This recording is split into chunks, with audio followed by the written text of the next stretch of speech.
Halo semua, perkenalkan nama saya Ignatia Kurniati, biasa dipanggil Tia. NIM saya 2411341448. Pada kesempatan kali ini, saya akan menjelaskan mengenai materi pendidikan karakter dalam permainan tradisional Indonesia. Sebelumnya, izinkan saya untuk menampilkan materi yang akan saya paparkan.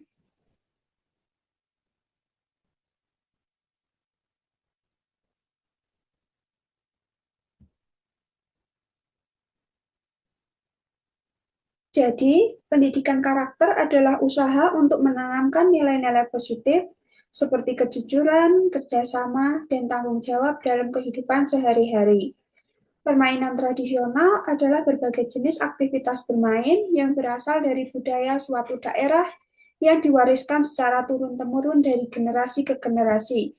Jadi permainan tradisional ini sudah ada sejak dahulu nenek moyang kita, sehingga kita dapat tahu dan dapat bermain saat ini tuh diajari dari nenek moyang kita yang permainan ini sudah muncul sejak lama. Dan permainan ini tidak membutuhkan biaya yang sangat banyak karena permainan ini bisa dilakukan dengan barang-barang yang sederhana dan mudah dijangkau ketika berada di desa, lingkungan desa. Kemudian permainan tradisional ini juga mengandung banyak nilai-nilai budaya dan moral yang relevan untuk membantu karakter anak.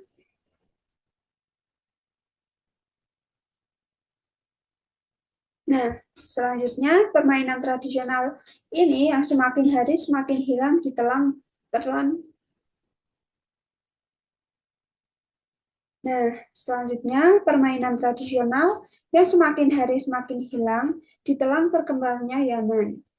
Sesungguhnya menyimpan sebuah keunikan sebuah permainan tradisional ini, seperti manfaat yang lebih besar seperti kerjasama, olahraga, terkadang juga membantu meningkatkan daya otak.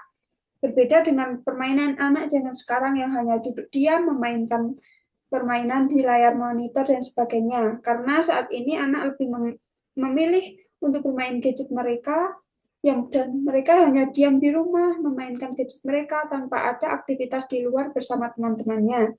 Jadi pendidikan karakter yang ada dalam diri anak itu akan kurang karena tidak ada aktivitas di luar yang berhubungan dengan teman-teman dan orang lain yang ada di sekitarnya.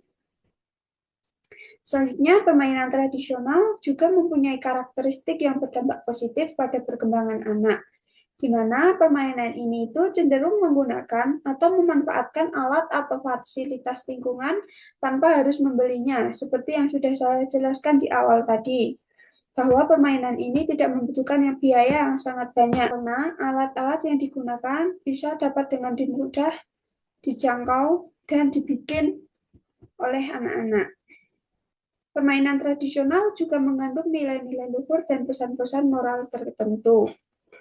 Untuk nilai-nilai yang terkandung itu yang pertama kejujuran. Permainan tradisional dapat melatih anak dalam menanamkan nilai kejujuran lewat sebuah permainan. Seperti contohnya permainan petak umpet, di mana anak harus jujur ketika ditemukan atau jika kalah. Kemudian yang kedua ada kreativitas. Permainan tradisional juga mengandung nilai kreativitas untuk melatih anak berpikir dan mengatur sebuah strategi. Untuk yang kreativitas ini, contoh permainannya adalah congklak, di mana anak membutuhkan strategi dan pemikiran yang kreatif untuk memenangkan permainan, yang mana melatih anak berpikir di luar otaknya. Kemudian yang ketiga itu ada kerjasama.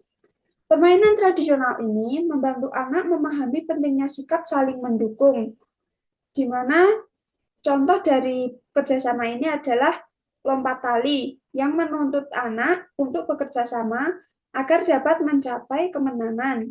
Ini juga membantu anak dalam memahami pentingnya kolaborasi dan saling mendukung satu sama lain. Karena kalau permainan lompat tali ini biasanya dilakukan lebih dari 2 orang. Kemudian yang keempat ada kedisiplinan. Permainan ini melatih anak untuk mengikuti aturan permainan yang telah dibuat. Contoh dari kedisiplinan ini adalah harus mengikuti aturan permainan yang telah disepakati atau dibuat sebelumnya. Kemudian yang kelima itu ada sportivitas. mengajarkan anak untuk lapang dada menerima hasil permainan, baik itu kalah maupun menang. Contohnya adalah balap karung maupun tarik tambang. Karena di sini anak-anak diajarkan untuk menerima hasil permainan, baik itu menang ataupun kalah, dengan sikap lapang dada tanpa adanya sebuah konflik.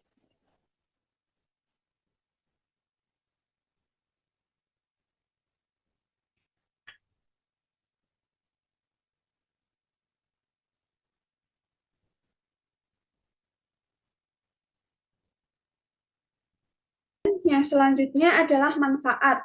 Manfaat dari permainan tradisional ini yang pertama adalah mengurangi kegiatan anak yang ketergantungan pada teknologi dengan seiringnya berjalannya zaman seperti saat ini, yang mana anak lebih memilih gadget dan tidak suka dengan permainan yang ada di luar bersama teman-temannya. Kemudian yang kedua itu melestarikan budaya lokal agar tidak punah begitu saja. Yang ketiga, menguatkan interaksi sosial anak agar anak juga mengeksplor kegiatan di luar rumah. Yang keempat, untuk menumbuhkan empati dan kebersamaan antar sesama teman. Kemudian yang terakhir itu membentuk generasi yang berkarakter lewat sebuah permainan. Yang selanjutnya ini ada contoh-contoh dari permainan tradisional yang ada di Indonesia.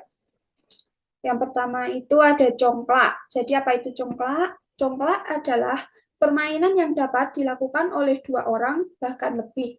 Permainan tradisional ini dimainkan dengan papan berlubang dan biji-bijian.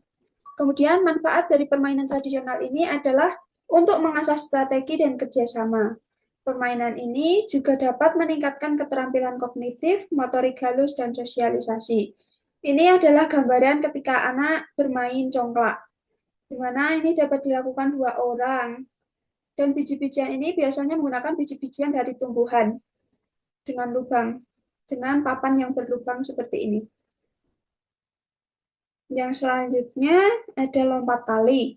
Lompat tali adalah permainan atau olahraga yang dilakukan dengan cara mengayunkan tali di sekitar tubuh dan melompatinya saat melewati bawah kaki.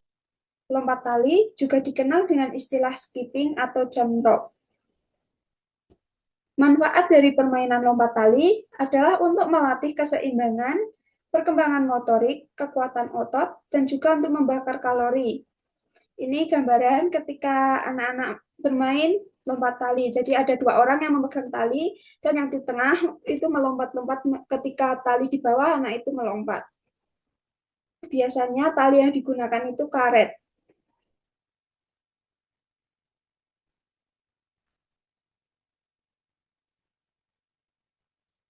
Kemudian yang selanjutnya itu ada egrang.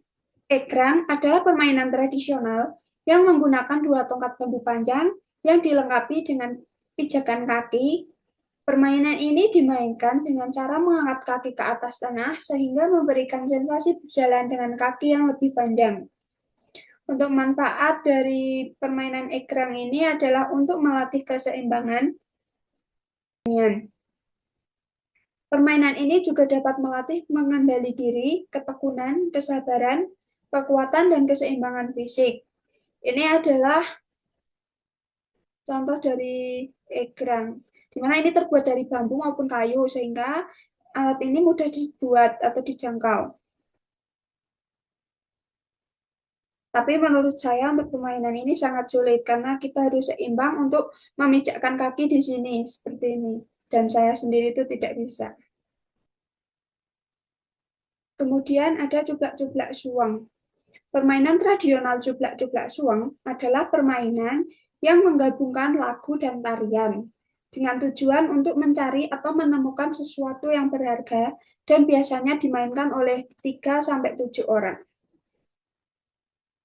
Untuk manfaat dari permainan cublak-cublak suang adalah untuk mengembangkan kemampuan sosial dan moral, mengembangkan kecerdasan dan mengajarkan nilai kearifan lokal.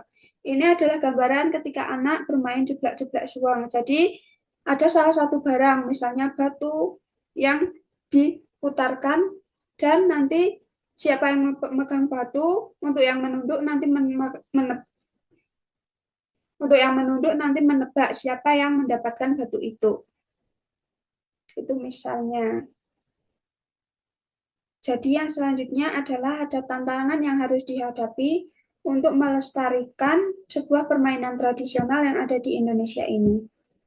Yang pertama, ada kurangnya minat pada generasi muda. Yang kedua, hilangnya ruang bermain yang luas di lingkungan perkotaan. Yang ketiga, minimnya sosialisasi mengenai permainan tradisional, baik di lingkungan keluarga, masyarakat, maupun sekolah. Dan yang keempat, itu terbawa arus zaman yang mendominasi pada permainan modern dan teknologi yang lebih canggih seperti saat ini.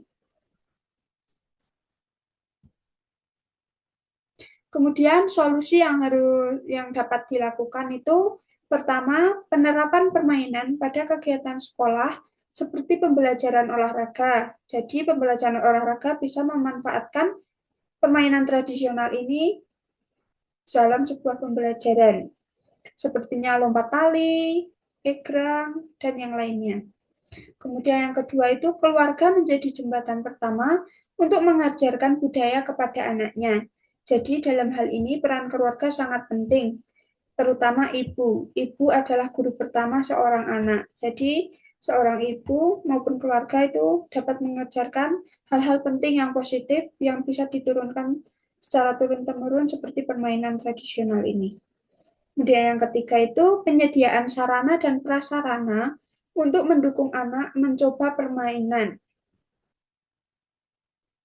Kesimpulan pendidikan karakter dalam permainan tradisional ini adalah permainan tradisional adalah warisan budaya yang memiliki banyak nilai pendidikan karakter. Maka dari itu, kita perlu melestarikan permainan tradisional ini untuk membentuk generasi yang berkarakter dan berbudi luhur. Semua orang berhak untuk melestarikan permainan tradisional ini dan meneruskan atau mengenalkan permainan tradisional ini ke generasi penerus mereka agar tidak luntur begitu saja. Sekian materi yang dapat saya sampaikan mengenai pendidikan karakter dalam permainan tradisional di Indonesia. Mohon maaf atas kesalahan kata maupun tingkah laku yang saya lakukan selama saya menjelaskan materi ini. Sekian dari saya, terima kasih.